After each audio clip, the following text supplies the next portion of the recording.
Okay, so today you did get a handout, and we'll go through your exercise 116. It has a lot to do with kind of the tedious parts about color theory and keeping track of colors and working with swatches and that sort of thing. Today's a multi-part lecture. We're going to talk about color theory a lot, some of which will be obvious to you, some of which maybe will be new to you. We're going to talk through that. We'll talk through the meanings behind colors and that sort of thing. Then we'll get into a bunch of examples of your Charlie Harper project, which is what your assignment 104 is.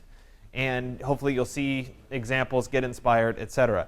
Today's exercise has lots of parts to it. You don't need to comment on it. So you get exempt from comments today, which is always good. But there are, I think it's like 3 different parts, 3 different posts that you're going to be doing. So there's lots of different stuff going on, but they're all little things that kind of come together. So let's talk about color theory to start.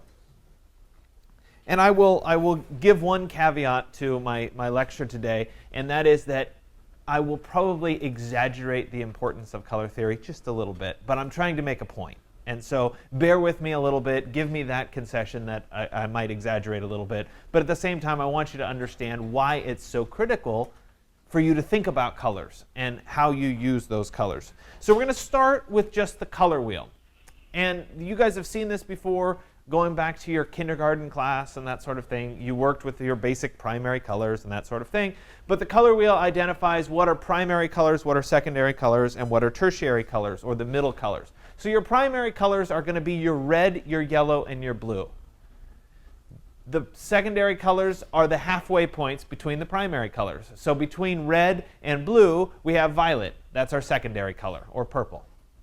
Between red and yellow, we have orange. You get the idea. Furthermore, we have tertiary colors, which are in between a primary and a secondary color. So it's just splitting the difference. And we could keep dividing and dividing and dividing, but this is our standard color wheel. We then have something called complementary colors. And if we look at the color wheel as a whole, and we look at the opposites on this color wheel, those are going to be complementary colors. They're colors that go naturally nicely together. So the opposite or the complement of yellow would be purple. The complement of red would be green. The complement of blue would be orange. And so those pairings tend to work nicely with each other. They accent each other. We also have something called analogous colors. Those are colors that are very similar, colors that are close together on a color wheel. So if we look here at the 3 sections that are pulled out, these would be analogous colors. They are fundamentally very close. If we looked at one little stripe here, for example, they're very, very close in their colors. Therefore, they're analogous to one another. You don't have a big accent that's drawn out by using these colors, but they go nicely together. So let's talk about color systems. Anybody been to the Exploratorium in San Francisco before? A couple of you. Did you go to that exhibit, if it's still there, I think it's still there, where you stand in front of the screen and there's different lights projecting on you and your shadows change colors behind you? Okay? That is fundamentally a red, green, and blue color system. And what we mean by color system is there's 2 different ways of looking at colors. One is the color of light, and the other is the color that is reflected off of a printed medium. And we'll talk about that in just a second. So in the world of light, whether it's our iPads, our phones, our computer screens, whether it is the light coming down from the ceiling, whether it's the sun, all of those things are built on this RGB color model. Essentially, if we combine red light, green light, and blue light together, we get white. And so if we combine just red and blue, we get magenta. So your computer screen or the iPad screen or something like that is built up of lots of little tiny dots of color. Red dots, green dots, and blue dots. And when we turn on those in combination, they show us white or a different color. So this is a very much a light-based system or an additive system. We add light together and we get a color out of it. The opposite of that is a CMYK system. So you guys, we've talked a little bit about when we've set up our InDesign file or we've set up our Illustrator file, oh, you want it to be an RGB file or you want it to be a CMYK file because it's intended output is for the web, RGB, it's going to be shown on a computer screen, or CMYK, it's going to be printed. And so this is a fundamentally different color scheme. CMYK stands for cyan, magenta, yellow, and key. Key is also black. And so this works very much, the easiest way of thinking about this is like a laser printer. You have toners. You put those toners down on the piece of paper, and if you combine cyan, magenta, and yellow, you get black. The resulting black is not quite as black as we'd like, so we add in the black, so we put some black on top of it. But the idea here is that what the pigments do, when we print something in blue on a page, for example, what's happening is the light comes down and hits what we've printed, and all the colors are absorbed by the ink except for the blue color. That's what's reflected back to us. That's why we see blue. So it's not an additive color scheme where we're adding light. It's subtractive. We're taking away. We're absorbing colors. And so that's how CMYK works. It's very different in its color setup. This is fundamentally for print format. So whenever it's coming out of a printer, whenever it's on a printed page, you're painting on the wall, it's all based on CMYK. It's what's absorbed. So it's different. Color theory essentially is telling us that there is always a meaning behind a color that you choose. It has to do with some kind of a sensory experience. Generally, these associations are rather obvious, and we'll go through them in just a second. The warm colors tend to respond to things like fire, right? They're the colors you would expect. So a lot of this is intuitive and something that you already understand. But the other factor in color theory is that you want to be deliberate about choosing your colors. You don't just pick red because you like red. There's a reason that you should pick red. And so you want to think about that whenever you, as a designer, are picking things. Color theory is at its core about developing aesthetically pleasing color relationships.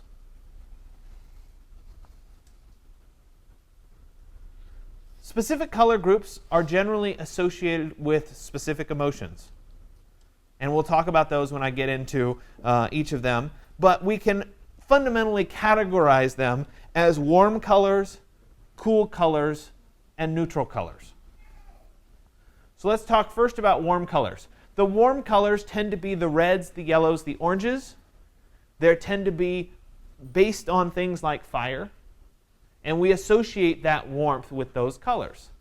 They are often associated with feelings of happiness or joy or excitement. In 2009, for example, you guys were born in 2009, so it's not that far. It's not that long ago. There were a lot of struggling websites out there, and they switched their color schemes to yellow, or they put yellow in to make people happy. It's totally subliminal, and I'll show you examples of this as we go forward. But it's something that people that understand color theory can do to make people react in a specific way. It's a predictable reaction. Cool colors, on the other hand, the blues, the greens, and the purples that are out there, they're the opposite. Cool, ice, winter, those kinds of colors are going to be associated with cool. They tend to be used in very professional, clean designs. If you go to something like the White House website, it generally is blue. And I'll show you an example of that a little bit later. But it's things that are professional. You go to Dell's website, it has blue. It's a stable color. The neutral colors are the grays, the browns, the blacks, the whites. They're not one direction or the other. They're neutral. They're in the middle. Now, you've probably heard about warm grays or cool grays. Grays is the trendy color right now. If you do any home redecorating, you're going to paint your walls, everybody's doing gray, is what it is. However, there's a broad spectrum of grays. Some are a little bit warmer, which would mean they have yellows or oranges in them. Some are cooler, they have blues in them. And so, yes, I'm saying that generally speaking, grays, browns, blacks, and whites are neutral, but recognize that they can, of course, skew one direction or the other. So let's talk about specific colors. Red is generally symbolic of fire, power, anger, those kinds of things. It's associated with passion and or importance. So it might be a good highlight color on your architectural presentation because it's associated with importance. There's a reason that we do things in red. We talk about redlining drawings. You turn in your 130 drawings and they come back with red marks on them. I don't know if Chi still does that or not, but Daniel always put red lines on everything. When I taught the class, there were always red lines on everything. It's symbolic of importance. We're trying to draw your attention to it. Therefore, we use red. We don't use blue, we use red. Generally stimulates energy and excitement. The negative connotations are also there. It could be a little bit too angry, rage. We also use it for emergency. There's a reason fire trucks are painted red, right? Now, side note story. So this is a long time ago. You guys, what color is Berkeley? What are the school colors? Do you guys know? Blue and gold, right? City of Berkeley. What color is the arch rival of Berkeley? Stanford is red. Okay, so we have a problem, right? Red is frowned upon in Berkeley. You go to a Berkeley sporting event. Let's say you go to a football game and somebody wears a red shirt. There will be a chant that erupts about take off that red shirt. Okay, it's just fact. It just happens, right? The same thing would happen if you were at Stanford and you were wearing blue and gold. It's just passion. Okay? So, the city of Berkeley used to have red fire engines. This was a while ago. They got in trouble because the students would be in an outroar over this red fire engine, and they didn't like the fact that it was red. So they repainted all their fire engines blue. Probably not the best idea. Didn't work out so well. Their fire engines are once again red. But the point is that there's a certain connotation to these colors, and they matter. And they can also be specific. So the fact that red in Berkeley is a bad color doesn't mean that red in Palo Alto, where Stanford is a bad color. Right? It's probably the opposite. Probably blue and gold is the bad color. So it's just something that you want to be aware of. That's a light example. Orange, right, is similar to red. It's still in the warm color palette. It's associated with happiness, joy, sunshine. It's generally a very warm color. It's not quite as angry as red. It's a little bit friendlier, if we can talk about it in that sense. Negative connotations, it's still kind of aggressive, but it's toned down a little bit from red. It can also symbolize ignorance. Something to think about. I like orange. I think it's good. Using it on the Digital Tools website, for example, was not a choice that was in a vacuum. I didn't just say, what color do I want? Do I want it to be green or do I want it to be orange? It was something that I consciously thought about. I thought it would make a good level of excitement. I didn't think it was as angry as something like red or as strong as something like red, but it felt right. And therefore, I chose that particular color. So it's definitely something you want to think about. Yellow is the happy color. You're a kid. Let's use my 6-year-old daughter, for example. You draw a picture of a house. What do you put in the upper corner? Sun. Yellow sun. It's happy. So we always put that in there. And if you think about that childlike happiness works really well with the color yellow. Brightness, energy, optimism, those kinds of things. It can also be used for things like caution. We see caution tape, police line, do not cross, it's yellow. Right? So it certainly has that kind of area, but it works nicely, and that's a lot of why websites tend to use yellow or put a little bit of yellow in. So green is generally symbolic of nature, healing quality. It's associated with growth and harmony. It's also very symbolic of money. And the reason that it's symbolic of money is because in the United States, our money is green. Nowhere else is money green, but for us, it's symbolic of money.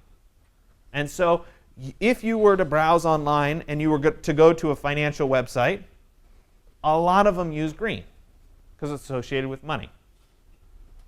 Likewise, we have this thing that's going on right now called going green.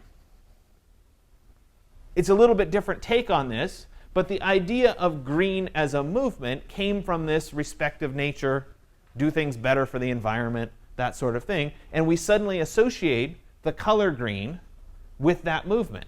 So it's kind of an interesting association, and people exploit that. It's also kind of interesting when you see certain companies adopt the color green, even though they might necessarily not be in that realm. So let's take BP, the gas company. Their logo is green. Are they really green? I know, it's kind of an interesting choice. So you think about that. Blue is the peaceful, calming color. It's also a very stable color. Expertise. It's generally used for big corporations, signing important documents. It's just kind of a symbol of trust, dependability, that sort of thing. Right? It can also be a color of coldness or depression. It's less likely, though. It's usually a very stable color. So let's look here at an example. Okay, this picture is a little bit old. This is an example of the White House website. Okay? Remember, stable. We look at the website, feels pretty stable, right? Seems like a good government sort of thing. If, however, we take the exact same page and we convert it to red, it looks different, doesn't it? So just by switching the color, and you notice that all the rest of the colors on the page are exactly the same. It's only the heading color and that primary block that's changed to red has a different feel. Doesn't feel so stable. It feels a little bit more aggressive. That choice matters. Purple. Purple is the color of royalty or sophistication. It shows wealth and or luxury.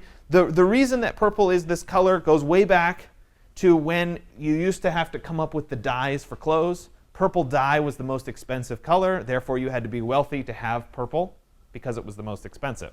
So now, not so important anymore, but the color association is still there. There's a reason that royalty wears purple, that sort of thing. Sense of spirituality maybe encourages creativity, might be there as well. Associated with healing qualities. Can be a little bit gloomy or sad. Kind of like blue in that context. It is definitely one of the cooler colors. Black generally is correlated with power, elegance, sophistication, knowledge.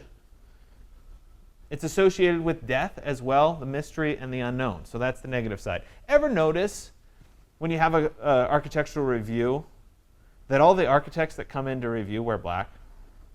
You ever notice this? I deliberately, it was color theory. I didn't wear black today.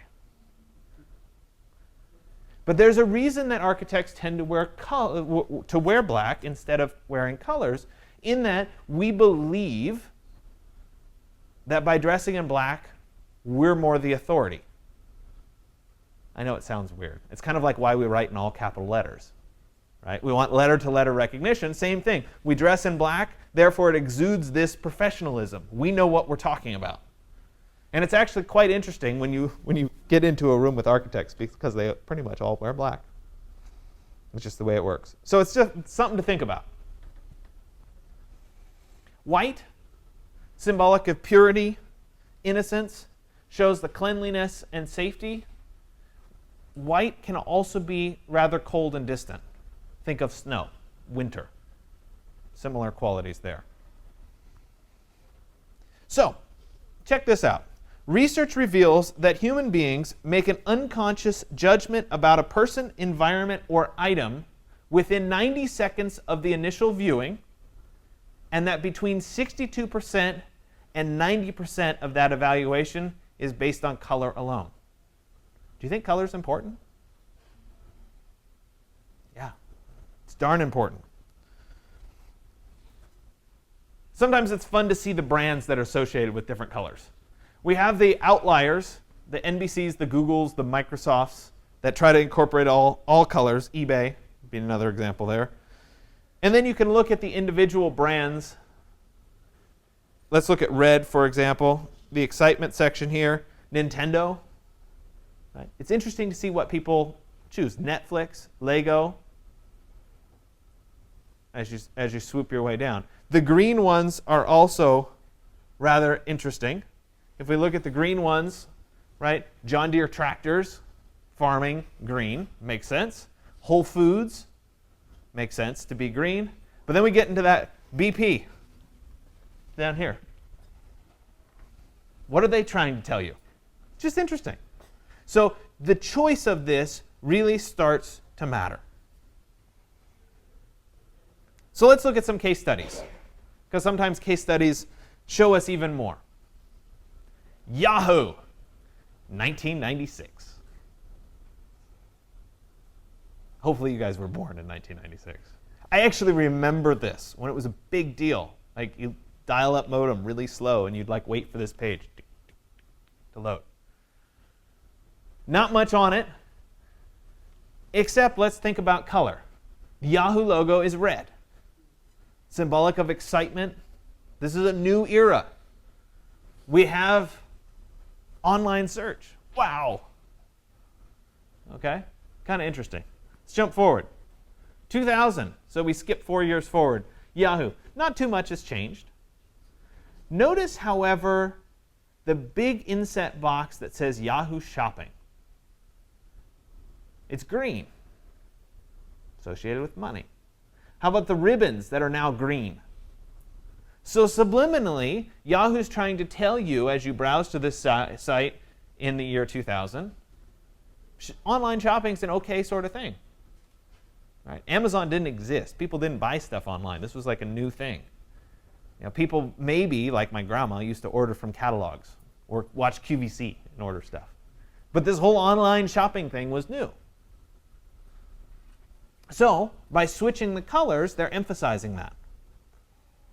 We jump forward to 2003. A lot more blue on the page, and it's also the first introduction of purple that Yahoo chose to put in.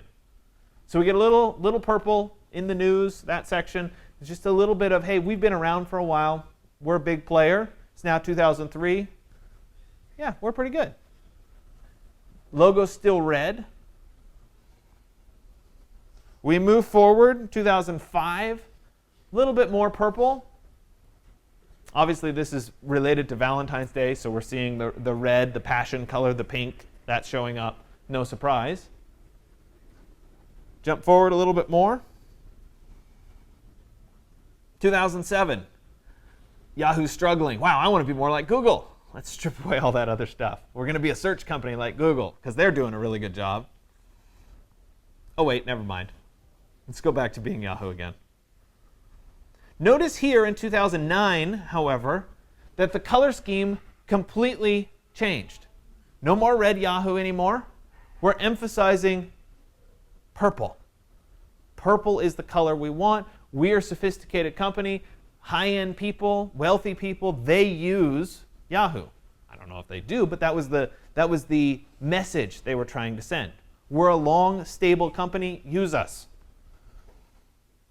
Little did they know Verizon was going to buy them, but anyway. We move forward to 2013. Purple gets a little bit deeper, a little darker in color, but it's still the predominant color. I love this one, the rare sea creature found, right? I mean, it's kind of ridiculous, but I don't know, it's fun. By the way, there is a great website. It's called the Internet Time Machine that allows you to go back and see websites in older dates. It's really fun. So a lot of this stuff is from that. So we can go back in time. So here we are, lots and lots of purple. So they've really rebranded themselves in that purple category.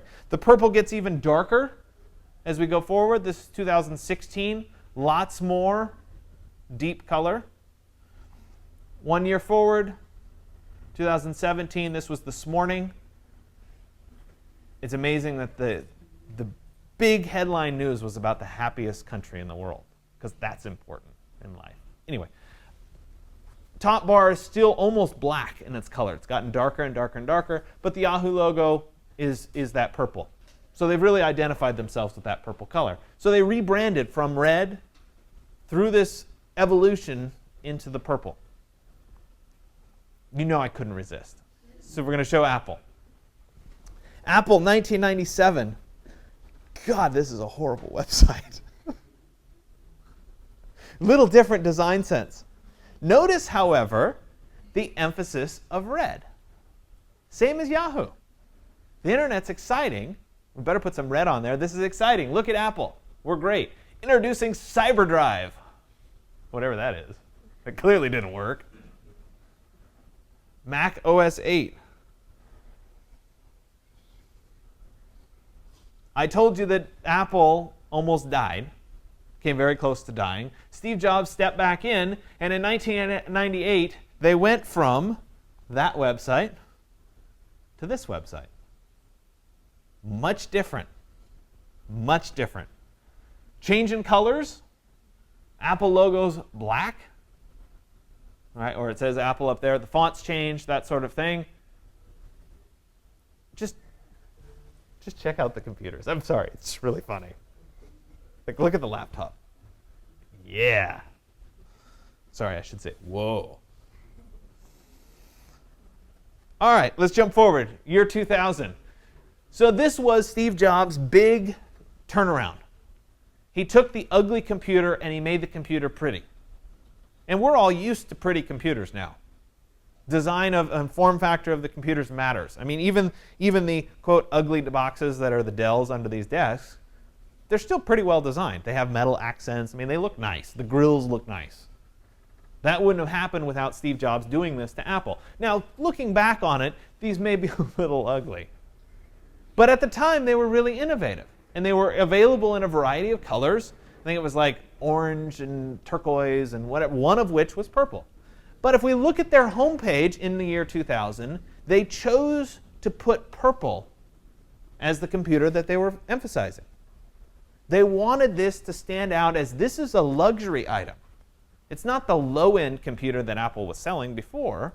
This is a luxury item. You want to buy it. It's a status symbol. They show the purple. We move forward to 2001. Hey, we're a resurrected company. We're a lot better than we used to. Let's bring some blue. Let's bring some stability back into the world of Apple. I love this image too. Adobe Illustrator 10. Yeah. So we're in what? CS6, which would be version 17 or 18 or 19, something like that. So it's come a long way. Star Wars Episode 2. It's fun to go back in time. 2002, again, emphasis on blue, stability. At the same time, we have the holiday gift guide in green. Spend your money here. Right? So all of these decisions that are made have meaning. They have a reason why we're doing it. I love the 1 gigahertz with SuperDrive. Yeah, love it. 2004. You guys remember these ads, maybe? Apple was totally brilliant when they did this. I mean, I should say Steve Jobs was totally brilliant. Okay? So, iPod comes out, and if you go back and look at the original iPod, it's so chunky compared to what it is today. But the iPod comes out, they brand it as a luxury item, they charge a premium for it, it's the coolest device on the block. They do these advertisements in 2 different colors. One was the purple, which again, high-level, wealthy item, status symbol. The other was in orange, which was the excitement of this is a new device. And one of the biggest things that Apple did as a design process is they made their headphones white. Prior to that, everybody's headphones were gray, black, whatever. They even were ugly with big earmuff things on them. Apple came out, they made their headphones white, and the white always stood out against everybody's clothing. So it worked as a status symbol because you could tell who had an iPod and who didn't. It seems subtle, it seems ridiculous, but it's true. When people in 2004 were walking around, if they had the white headphones, it's a status symbol. And so Apple is notoriously good for these kinds of moments and these kinds of design decisions. Or I guess I should say they were. When Steve Jobs was at the helm, that stuff happened. So 2006, Apple starts its shift to the grays, the blacks, and the whites. Going away from color, really emphasizing the product instead. We're back. We're a very stable company. We're becoming the most valuable company in the world from nothing. They shifted into this realm. So there's 2006. 2007, the slimmer iMacs come out. Lots of color on the computers themselves. No color anywhere else on the website. 2010. It's amazing that this was what the iPhone was in 2010. I don't remember. This is probably like the 3GS or something like that, which was really cool. at the time. Voice control. Oh yeah. No, it's interesting to see how much stuff has changed. And that's not very long ago. I don't know, for you guys maybe it was a long time ago. For me it wasn't very long at all.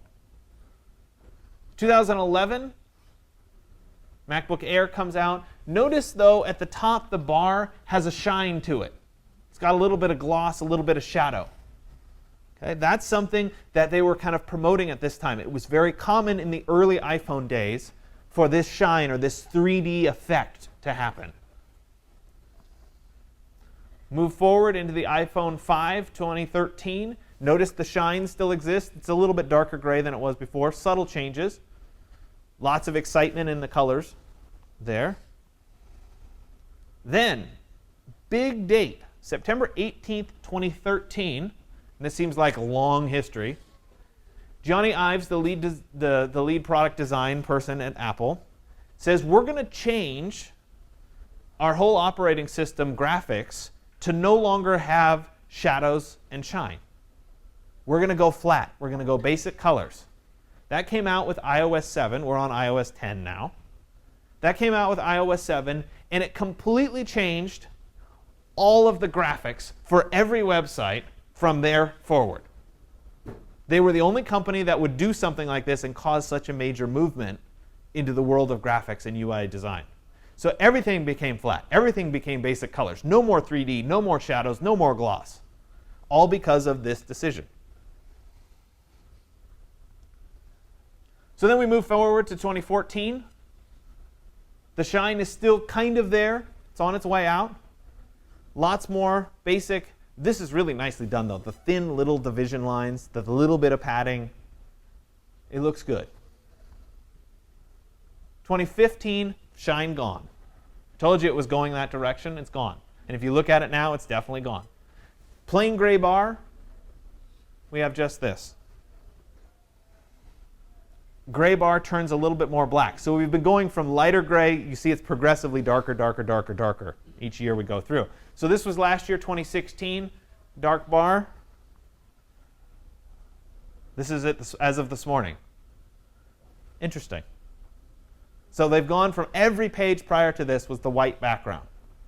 Now they go to the black background, which is actually kind of weird because it's even hard to see the product anymore. It's all black. Interesting choice. I should also add a caveat that if you go to the next slide on the home page, you know there's multiple slides, it's this one.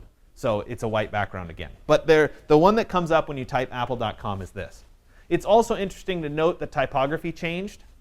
If we go back a couple, it's always very thin. They were a big proponent of this thin. And I guess they got too many complaints that it was too hard to read because everything got a little thicker. Subtle things. So anyway, I hope that was interesting, at least to see those websites over time. OK, so we're going to do one more color analysis thing. And this was a little bit more relevant, and I'll probably cut it out for next fall. But you guys get a little bit left of this because I think it was great and it was really good last spring, so a year ago. So if we rewind the clock and talk about this a year ago, what was the big thing that was happening a year ago? Remember? It's this thing called an election. Kind of a big deal. I don't know. Remember that research reveals that we take 90 seconds to develop an impression, and that 62 to 90% of that impression is based on color alone. I took the websites of each of the candidates that were vying for President of the United States. This is Bernie's, for example. And I did a color analysis on it to see what the predominant colors were that were used for a particular website. So if we look here, right, a lot of black, a lot of blue. As we go forward, a little bit of green. As we go forward, if we look at Hillary. So at this point, this is in the primaries, Bernie was running against Hillary. Different color choice. If we jump back to, right? Similar, but a little bit different. At this point, Hillary was trying to get the Twitter population. So she was using the Twitter color to get that population. Hey, I'm young, I can do this. Not really, but that was her idea at least.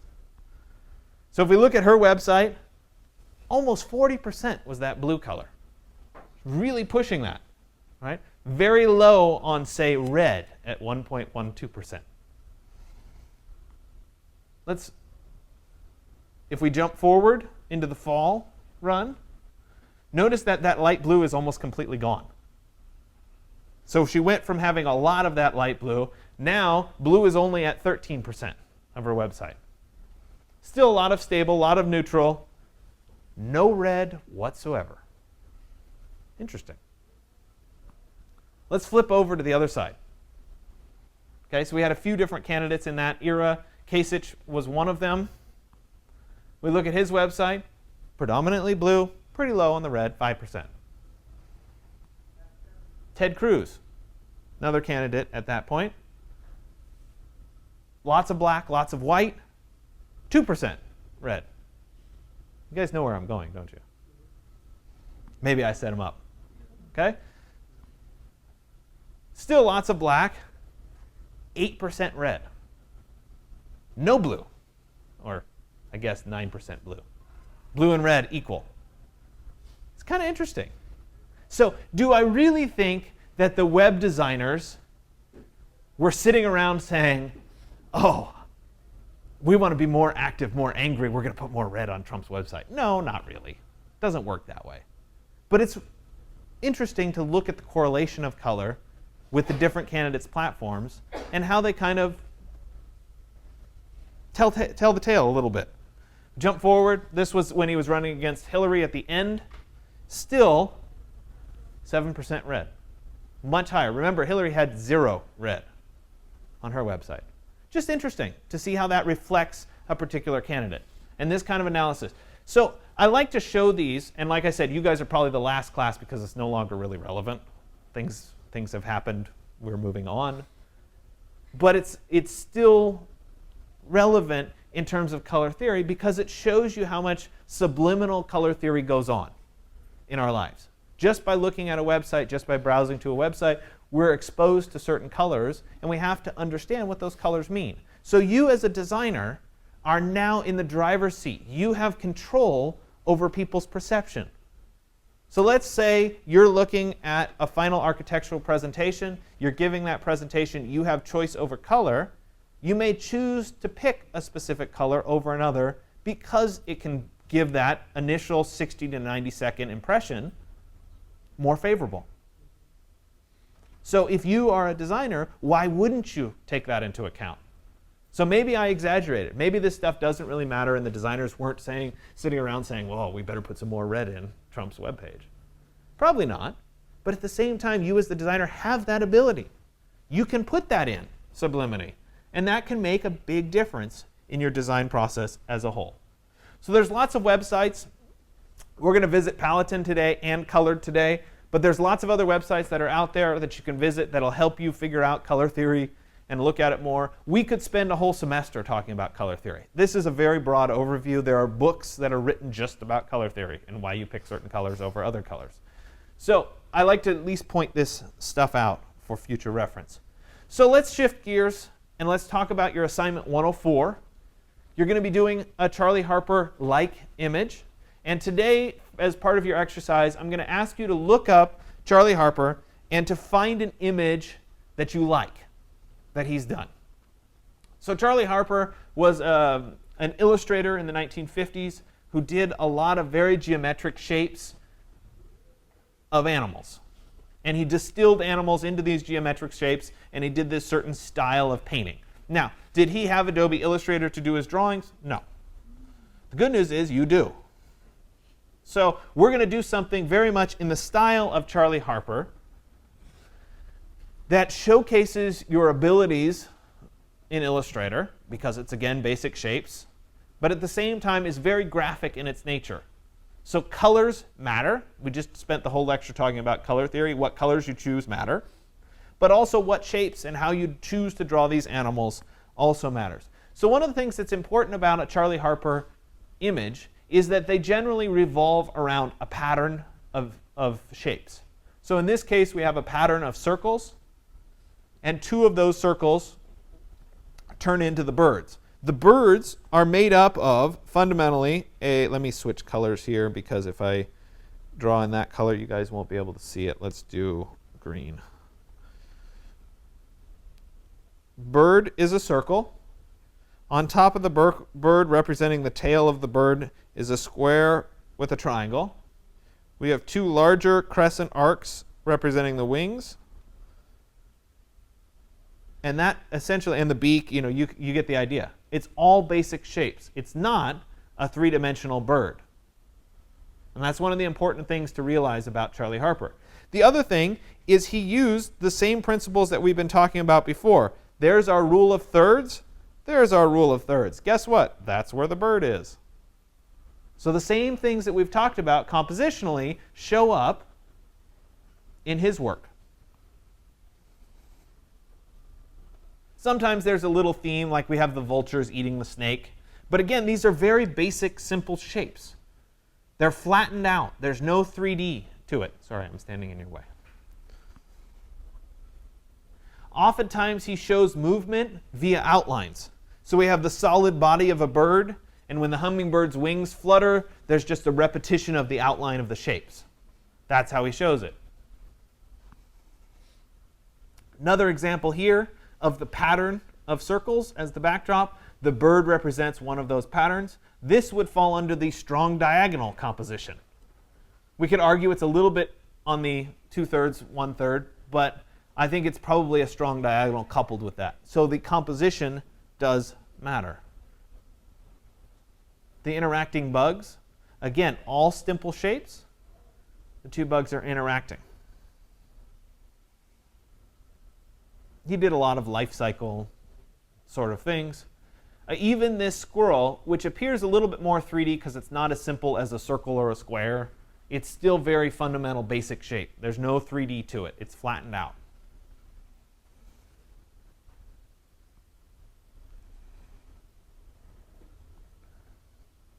More examples. Again, down here, we've got the birds.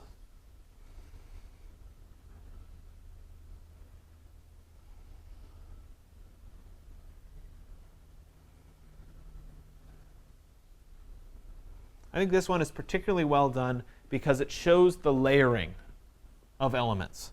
So again, there's no perspective to this at all, but on the topmost layer, we have the leaf. Below the leaf, we have the concentric rings that are the ripples. Below that, we have the lily pads. I have to erase what I've drawn on. Below that, we have the fish. Below that, we have the little crawdad. There. So it's progressive layers, one on top of the next. And that ultimately leads to this composition. Notice, of course, rule of thirds.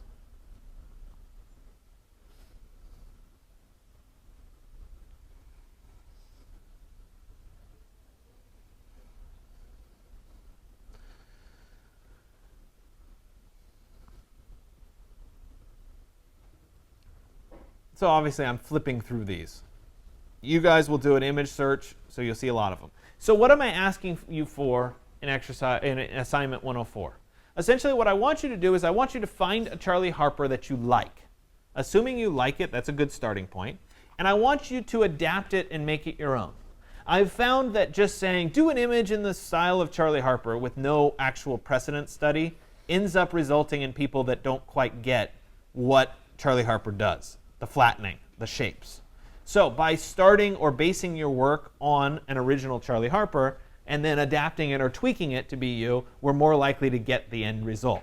So what I want you to do is I want you to find one that you like today and then do your own version of it. And so these are examples of student work that people have done in the past that are very, very nicely done. Color theory, important. Color choice, important.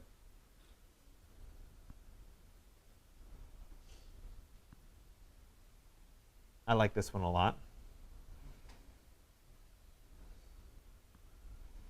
And when you guys are searching around, you'll see examples that are based on the ones that I'm showing you here will match up with ones that you've seen in Charlie Harper, and you'll be able to see the differences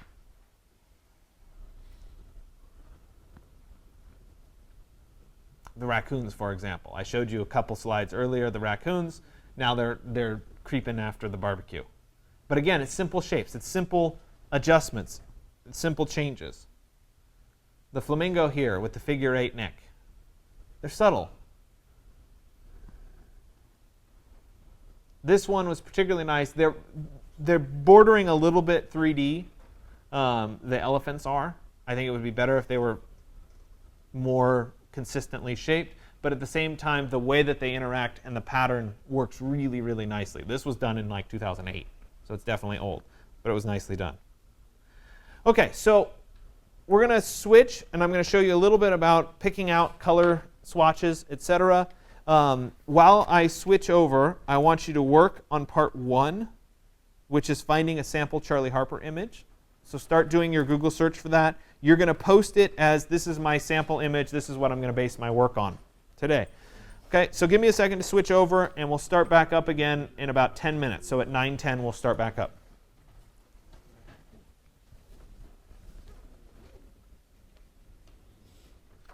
All right, so we're going to keep going with exercise 116. If you haven't posted your Charlie Harper image and or written your little paragraph of the things you think you're going to do, you can, of course, continue to work on that after I finish talking. But I want to go through a couple different websites that will help us pick colors. So thus far today, we've talked about color theory. We've talked about the meaning behind certain colors. But sometimes you just want to establish a set of swatches that will make colors work together nicely. And there's a variety of websites online that will help you do that. And you can do a Google search for them. The two that we're going to use today are a website called Paladin and another website called Colored. And Colored, the website started when they were in that era of dropping vowels out of words. So it's C-O-L-R-D, Colored. Go figure. Anyway, so we're going to start with Paladin and work through Paladin first. And if you go to paladin.com, we get this color picker that establishes a color palette for us. And right here at the top, we have a variety of choices to pick from. The first one is monochromatic. And the idea behind monochromatic is we pick a specific color. So let's say I pick blue, for example, and I will get, I guess this is kind of a purpley blue. I get a primary color, and then I get a range of colors that are both darker and lighter than the color itself. We can also switch from monochrome to this color, which is essentially, they call it adjacent. It's the same thing that I talked about in lecture being analogous colors. And that is a group of 3 colors that kind of go together. So as I swing them, we can see, for example, here's my analogous color set. I get the primary swatches. Right, these two are the same. But I get the primary swatches all in the same tone range. And then I get the lighter and darker versions of each. So one of the things that Paladin does is it does give us a range of both tones and also colors. So it's giving us both lots more swatches to pick from. As we move forward, we can move into this triad version, which is essentially split complementary. And I wish they renamed this to be split complementary, because I think it's a little bit easier to see it that way. And the idea here is that if we picked, say, I don't know, let's say blue, instead of getting just yellow as its direct complementary color, we get a split. We go slightly to either side, and we get an orange, and we get a pale green. And sometimes that works nicely in a graphic design sense because we get more variety around a complementary color. But you can see here that if that bluish purple is my primary, these two colors on either side go nicely with that. If we move over a little bit further, we can get to the tetrad, which is essentially 2 sets or a pair of complementary colors. So if I were to say, we'll use blue again, I have analogous colors, blue and purple, and I have their analogous complements.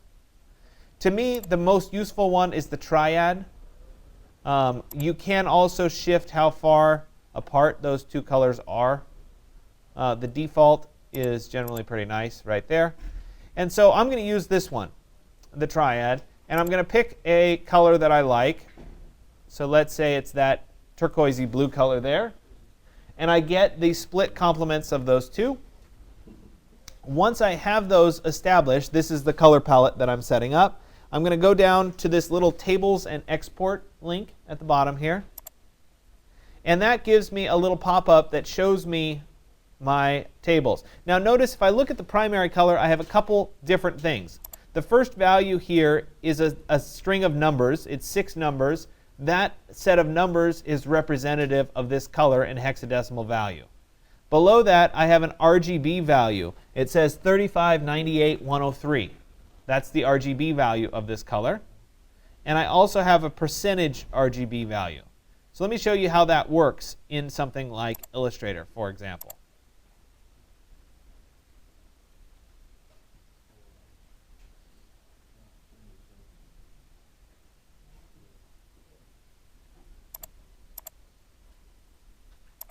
So let's say I wanted to create that color for a specific box or something. Right here, I have RGB values. So I could create the color by writing down this 3598103 and then typing in 3598103. For example, that would get me the color. You guys see how that works? The other thing is I could write down where this hashtag is, the numbers. So in this case, it was a string of numbers, 236267, and lo and behold, 236267 shows up. So we see it is in fact the same color. Now, this is a very tedious process if we wanted to go from the website and write down all these values and stick those into Illustrator and create a swatch panel. So instead, we're going to go to this color swatches section, and we have some options that are available here. It would be nice if this website wrote the native Adobe Swatch Exchange file format, but they don't. All they give us is the Photoshop only swatch file, which is a .aco. So I can download as a PNG, a GIMP file, a sketch palette. I don't even know what a sketch palette is, but I could also open it as a Photoshop palette.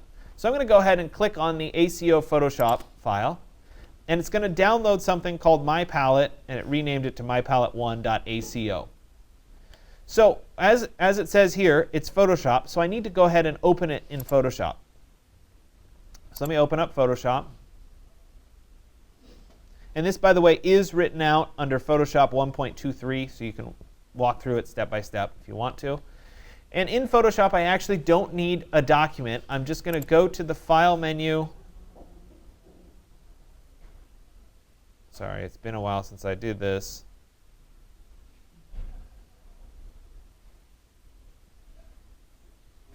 It's under Presets. But of course, I don't see it, right? Presets, thank you. It's under the Edit menu, Presets, Preset Manager. And that brings up this Preset Manager. We're not looking at brushes. We're looking at swatches. So I'm going to move down to swatches. And we can see the preset swatches that are part of this file. It ends right here as brown. So I want to make a note of what the ending color is, because when I load them, it's just going to load them right in here after that brown color. So I'm going to click on the Load button, and I'm going to go into my Downloads folder, maybe.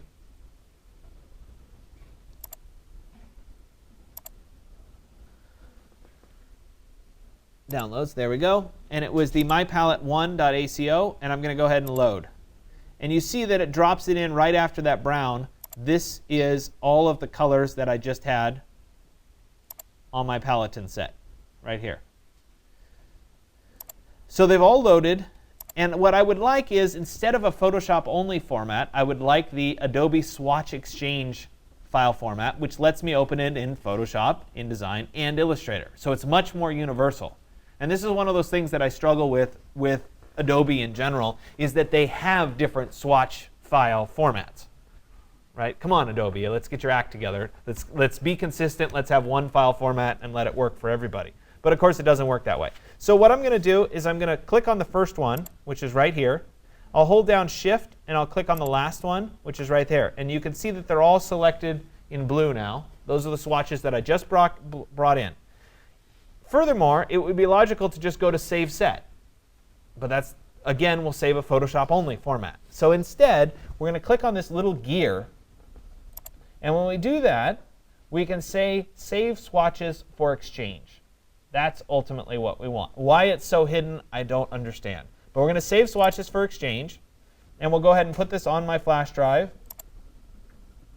Or I guess in my case, it would be on my OneDrive, if I can find it.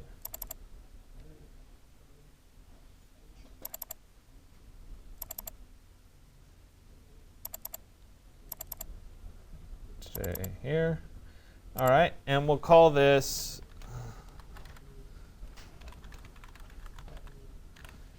and notice that its format is .ase. That's the swatch exchange format. Opens in Photoshop, InDesign, and Illustrator. So we'll go ahead and click on Save. And I've now saved those swatches so that I can use them in multiple applications. So I'll go ahead and close Photoshop for now. And so I'm going to move on, and I'm going to download another set of swatches, and then we'll talk about how to work with them in Illustrator. So I'm going to move from the Paladin website to the Colored website. And they have a different strategy for how they create color palettes. And you can see that there's a bunch of palettes that have been loaded by other people. You could click on any one of those and get that palette. So if you like this, for example, you could get this palette of images. We're going to go to the Create button instead. And I want you to use Image DNA. And assuming that it works, it's actually pretty fun, because it will allow us to pick an image that we like and then analyze the colors in that image. So I'm going to go ahead and do a Creative Commons search for images. So search.creativecommons.org.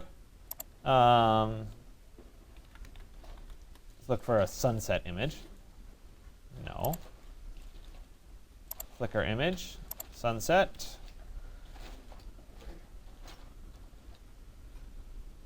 And so maybe I like this one, for example.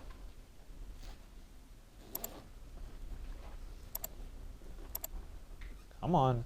There we go. I'm going to go ahead and download this image.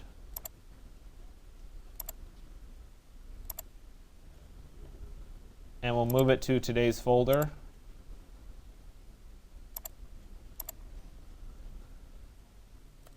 Copy it.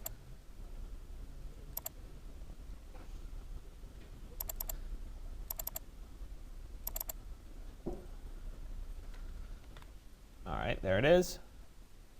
And how nice, it's not loading for me.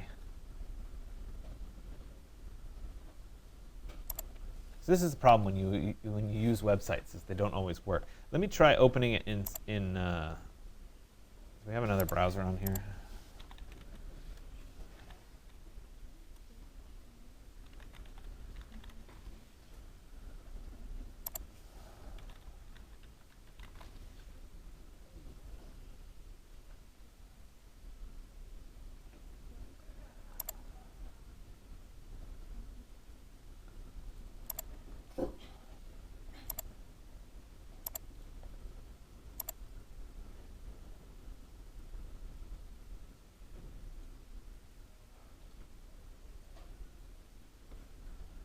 All right, well, if this doesn't work, then you can conveniently skip this. I'll give this a little more time to see if it loads, but I can't control their website. In which case, you'll be able to skip part 3, and you'll only be responsible for one set of swatch files. So now let's talk about actually loading it into Illustrator. So the swatches that I created on Paladin, it was 15 total swatches of color. So I'm going to go to today's exercise. And about halfway down on today's exercise in part 4, I'm going to choose the color swatch sample for 15 colors, because that's how many I had. It's an illustrator.ai file, and when I open it, it will open up, press Control-0, and I'll get an image with a bunch of little squares that are currently gray. I want to apply my swatches. This is proof that my swatches are going to work. And I'm going to apply those swatches to these squares. So the first thing I need to do is, in Illustrator, I need to actually load the swatches. So I'll go, and again, I'm in the Essentials workspace. On the right side, I'll click on the Swatches panel. And from here, I'll click on this little flyout menu, which is a triangle with 4 lines. And I'll go to the bottom, Open Swatch Library, Other Library. and then I'll go find that ASE file that I just saved on my flash drive.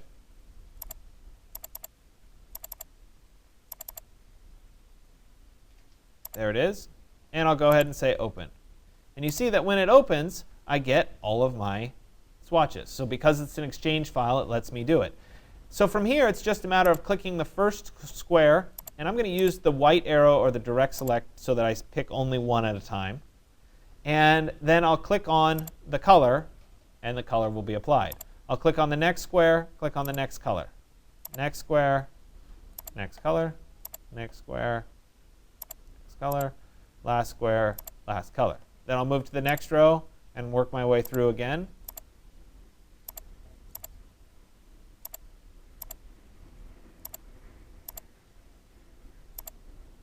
There we go. And you get the idea. So the advantage of a color swatch is that it's a reproducible color.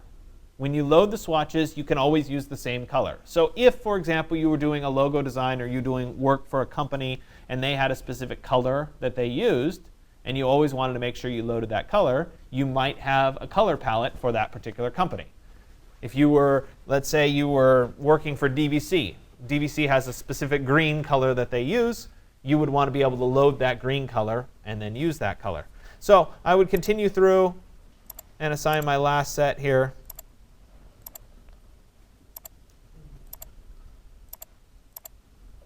And there. And when I'm done with this, I'll go ahead and export it, and that's what I'm going to post along with my swatch file to today's class. I would like to point out that there is also a bunch of swatches that are available on the course website. If you go to Resources and then Swatches, you'll get this page. And I have an index that shows all the swatches that have ever been posted. There's a bunch of categories that you can pick from. There are a few swatches that are special, and I've put those in as featured swatches. When I was in grad school, and actually in undergrad, I really liked Prismacolor markers as part of my colors. And I found that over time, I really needed to be able to digitally do the same thing that I was doing by hand. So I created a set of marker swatches that you can use. And so this set, the markers, for example, is a set of swatches that you can download that have streaks built into them. So it looks like you actually colored them by hand. They're for Illustrator only. It's an AI file. And you can download those. So here's the markers architectural. It's the architectural color set. And if I were to click on those, it would take me here. How nice. I'll have to fix the link. But the idea is that you'll be able to download these and then load them later on. Looks like the CS3 link worked. It's the CS4 link that didn't. Yeah. So once it's downloaded, I think the CS3 should still work. I can go to my swatches. I can go to Open Swatch Library, Other Library.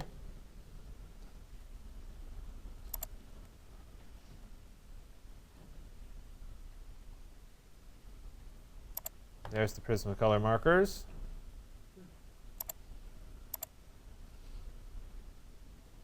And there they are. And what these markers do, and I'll pick one of these to show you, is they have streaks built in. I don't know if you can see that one. Let's see if I can find one. Let me create a new document here really quick so I can see if I can show it to you.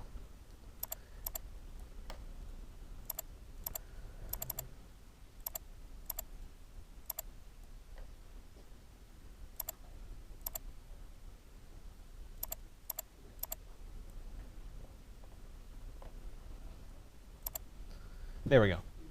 So they have streaks built in as if you colored them, and they'll let pieces of whatever's below through. So they work really well for diagramming, and we'll talk about that a little bit later on in the class. But you can see the streaks in that. So I just wanted to point out that they're there. I will fix the link that doesn't work. You don't need to load those today. All that I want you to do is make sure that you can create your swatch file from the Photoshop file, make it a swatch exchange file, and then load the swatch exchange file into Illustrator for use down the road. When you upload them, if I were to create a new post here, on the right side of the page, you do your normal category, etc. As you come down here, there'll be a little pop-out. Oh, it's not even there anymore. Never mind. just post it. That'll work. Featured image, swatch file, and we'll go from there. Let me just double check to see if this ever loaded, which of course it did not. So the good news for you is you can skip step 3 and you don't have to do it. It's not your fault. And when you're done with this, I'm giving you the rest of the day to work on your Charlie Harper, which I would take advantage of that now. It's class time that you can work on it and get a little bit further toward its due date, which is 1 week from today. Remember, I had it due prior to spring break, so that's why it's due next week. All right. We have one more lecture that we're going to talk about Illustrator, and I'll talk about architectural diagramming, which I think is a really fun one. And we'll talk about brushes and other strategies in Illustrator. Then we're going to take a break from Illustrator. We will come back to it, and we're going to work in AutoCAD for a little while. So we'll do 2 days before spring break. This is next week on Monday and Wednesday. We'll talk about AutoCAD. We'll do some AutoCAD drawing. Then you'll have spring break. Then we'll come back into AutoCAD for a few more days. Then we'll go back into Illustrator, just in terms of the trajectory of where we're going. All right?